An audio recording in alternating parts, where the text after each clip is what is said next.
Alrighty, I love reading. First card that jumped out, past life relationship. Now keep in mind these readings, these messages that I'm channeling, they may apply more specifically to a romantic sexual partnership, but in some cases you may find that these messages apply to platonic relationships too. You might be like, that sounds like my friend she's describing, or that sounds like an ex-friend, an ex-lover, a parent-child relationship, a co-worker. So keep in mind, it can be any relationship where your heart is open to someone. These messages are going to pick up on that, but specifically, these are romance angel cards, so it may more so pick up on those you guys who have romantic sexual partnerships or situationships or whatever, right? There's somebody in your life that you've known in a past life. All right. Now I don't know what your beliefs are, but let me just say this: it is known that we go from life to life to life, and sometimes we meet the same people along the way. Oftentimes we do. Maybe in the last life you guys weren't friends. Maybe in the last life that was your parent, or you were that was your child or something. And then in this life you decided to switch it up a little bit, but they still are in your life, but they have a different role. But there's somebody in your life right now who is a karmic partner. Okay, a karmic partner. You've come back together to, in this lifetime, to learn a lesson, to finish up something, or to start something. Okay, so there's that. You've known this person before, whoever it is. All right, and you know that you've known this person before because when you first met them, it was like this eerie feeling of like, gosh, you feel familiar. Even though I know I've not met you, but I feel, you feel familiar. You have this familiar energy about you. I feel like I've always known you. I feel like I've known you for a long time. Like it was easy to get to like know you, was easy to connect, something like that felt very familiar.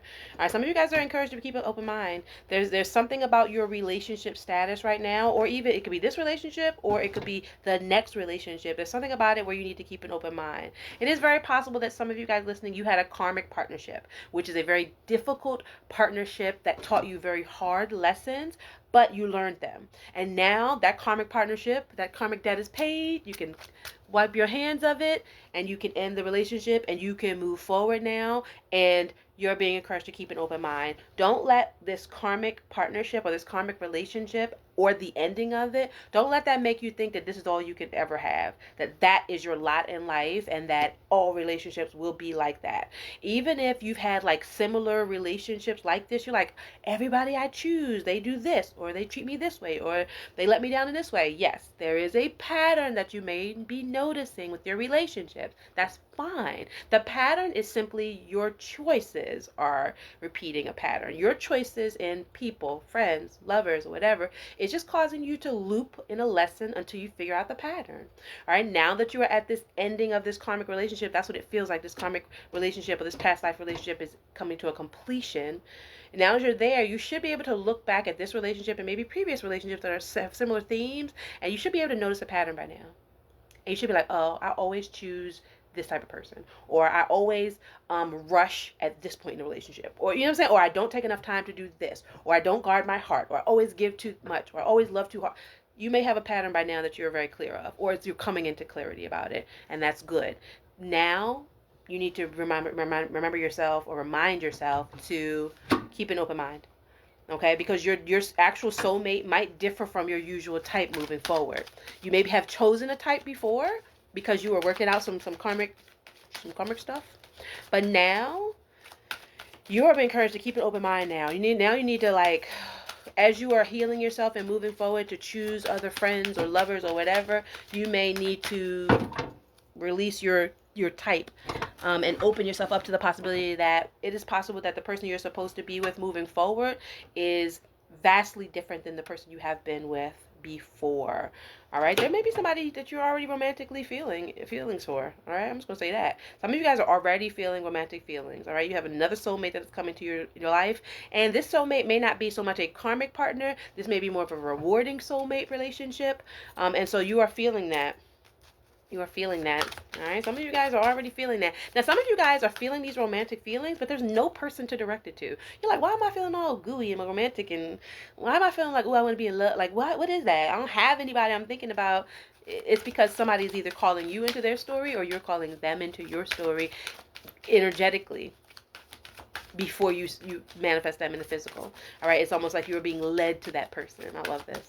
I love it when this happens. Look at this, wants to come out. Reconciliation is coming through. For some of you guys, you are reconciling with an old partner. Okay, so there's that. But for some of you guys, you're reconciling with somebody who you knew in a previous lifetime. You know, there's an old partner who you guys are coming back into connection with. You're crossing paths now that you shed that karmic partnership. You're crossing paths with this new person. For a very small group of you guys, this karmic relationship will transform into a soulmate relationship. We'll keep that in mind. Playfulness. You're being encouraged to play. Play. Be lighthearted. Stop being so serious. Like, as soon as you meet somebody or as soon as you start a relationship or whatever, don't be like, okay, what we doing? Listen, always be assessing what you're doing. Like, where's this going? Is this compatible? But, like, don't always make it, like, the forefront of the conversation. Like, play. Be your lighthearted, playful self. Don't take things too serious. Like, just enjoy the person. Enjoy the time. Like, go have fun dates. Like, almost like get to know each other as a friend, as like a playful relationship that's not too serious, not too committed, not sexual.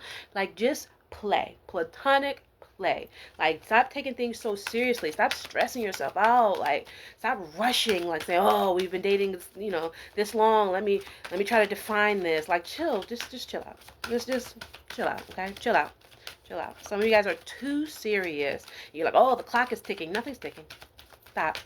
The proverbial clock is not ticking for you. Like, just relax. Relax as if you know that everything will be fine. Finances and career. For some of you guys, finances is a major factor in someone's life. This could be your partner. This could be you. You are like, I need either partnership because I need help with these bills, or I need to get my money together so that I can date. Some of you guys, broke boys don't deserve no. I know that's right. Finances are. Somebody is.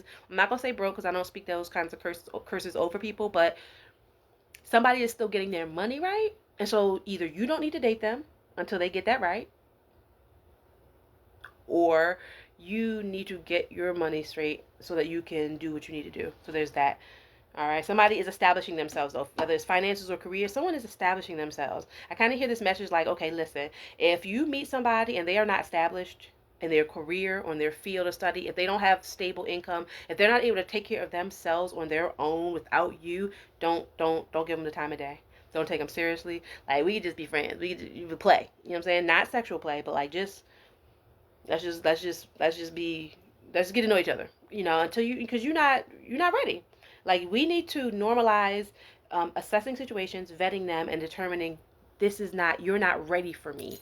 You're not ready for a relationship with me. You actually could not hold me down financially or take all the bill responsibility on you so that I could lighten up. You can't even do that yet. You're not at that place. You know, and for some of you guys, you are that person. You are the person who is, you see yourself more as a provider or something like that, and you're not established enough to really have a partnership because you need something too much. You're in a place where you're needing so that you're not stable on your own. You know, I don't know if that makes sense to you guys, so I'll try to explain it this way. There are some people who get in relationships because they need to be taken care of. Not because they got their stuff together, somebody else got their stuff together, and y'all kind of just want to witness each other, walk alongside each other.